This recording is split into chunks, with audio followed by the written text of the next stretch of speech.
Sizi gördüm Allah. Salam aleyküm. Sadık adacığım. Bu havanın 1920'yi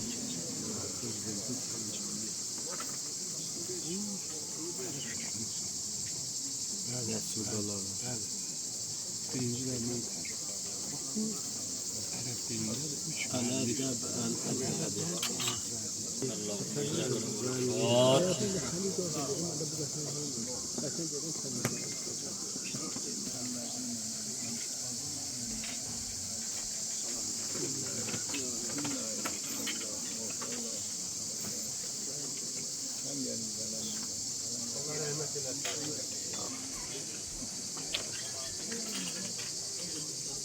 3 salavat inşallah.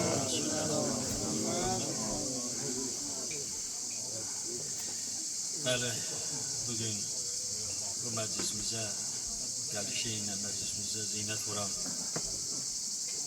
hörmətli icra başçımız Araz müəllimimizin və İmamverdi müəllimi onunla gələn qardaşlar, əzizlər, hamımızın məclis əhlini Allah'tan dua edirik ki Allah sizin yüzünüzü mübala eylesin.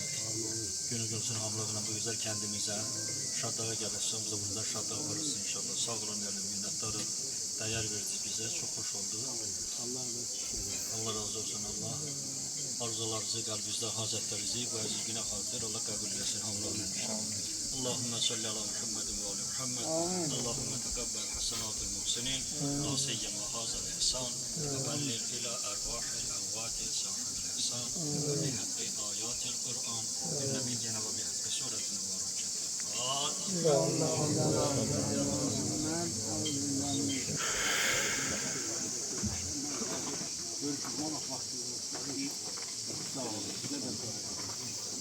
Sağ olun.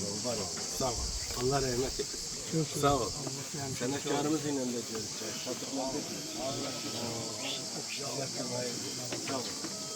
Allah rahmet eylesin. Allah sizi saklasın. Sağ olun. Sağ olun. Allah kabul etsin. Sağ olun. Yok şu da. Sağ olun. Allah sizi saklasın. Allah kabul etsin.